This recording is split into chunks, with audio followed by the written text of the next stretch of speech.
chances. I thought on the night against West Ham, um, Arsenal didn't take the chances, and the chances that came were to the forwards, people, the goal scorers, and they missed them. I think against Fulham, it was a very poor performance, one of the worst for quite a while. And the Liverpool match, I was at the Liverpool match. In the end, you go to Anfield against a good Liverpool side, you'll take a draw any day. And maybe we got a little bit of fortune at the end when Arnold missed that good chance, had the good VAR, and Odegaard penalty went for them.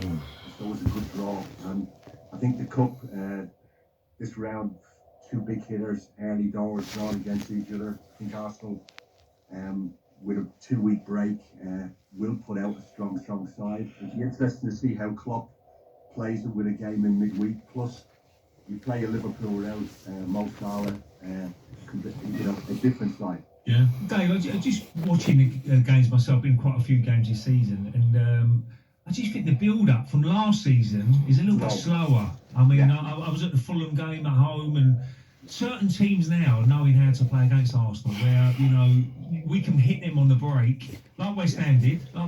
They've got very organised, everyone behind the ball. So, for me, they've got to move the ball quicker in that midfield area of defence, and it's very predictable at times, and that's where they've got to change. Totally agree, Ray. And, you know, you play this slow build-up, and it goes back across from full-back, centre-back to full-back, goes back across again.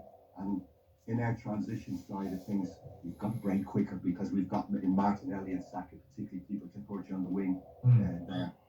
I think it's always been, you know, I heard you talk about the transfer window. I think it's, even for me, looming in the summer. It was a number 9. I was very surprised after this year Declan Rice, who has been a revelation, and it was always going to be a revelation, that they didn't say. I was very surprised they bought Havertz and didn't use that money to buy a number 9. Whether they thought Havertz was going to be a midfield player in the number 9, I don't know, but I don't see Havertz as a number 9 anyway. And I was very surprised that something that I felt was in the summer they needed, and it's standing out now, and we hear them talk of, you know, could be spending money on this, could be spending money on that. I think the number 9 was always there, and it's coming home to haunt us now, I think. Who's out there, David? If it's, would it be Tony? I looked at Calvert-Lewin last night and I thought, put him in a better side. With the greatest respect to Everton, put him in a better side. I still think he's got it in to score 20-odd goals. I've always liked the lad as a young kid. I think anybody looking at him wouldn't be arguing against what you see. I think the big thing is how many games you're going to get out of it. I think that's the doubt in people's minds everywhere, because I've watched them, as I say, growing up, always liked them. Strong in the air, great, you know, great running ability, walks the line well. But the thing is the amount of games he plays, and I think that's the thing a lot of people would be looking at him.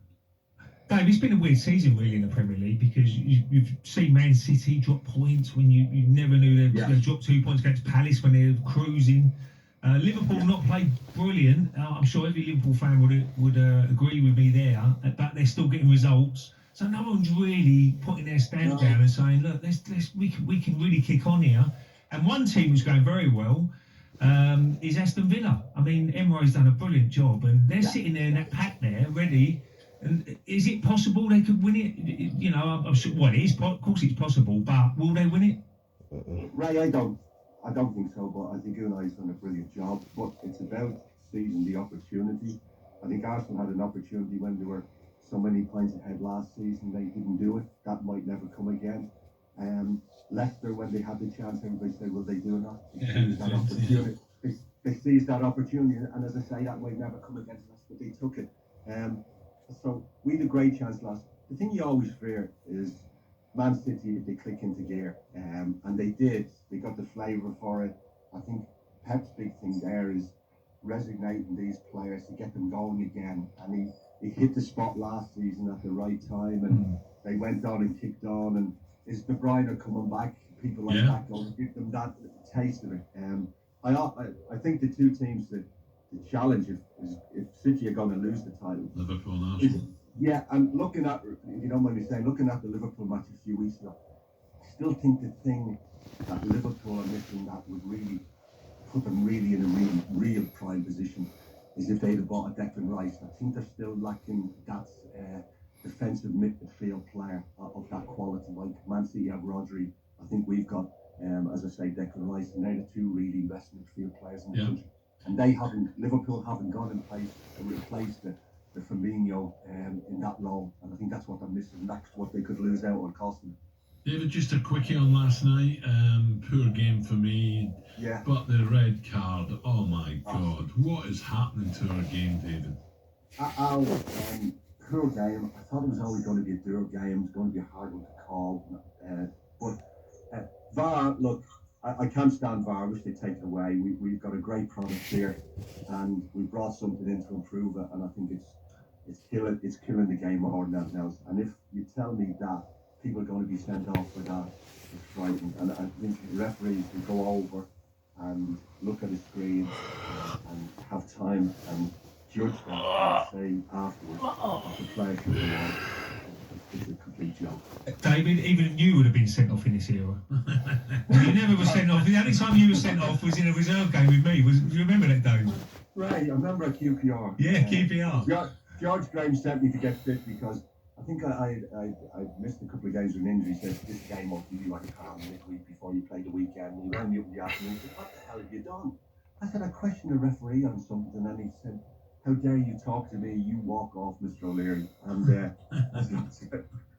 apart from myself being shocked, when George rang me that all the plan went out for the game on the weekend, he said, what did you do? And I explained it to him.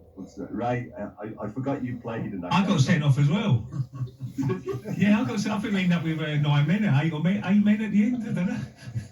Oh, God. I couldn't believe it, right? Yeah. David, it's the nearest I ever got to anything like that, right? David, enjoy the weekend. Thanks for joining us. Thank you. Enjoy. See you. You take care, both of you. Lovely. David, the leader.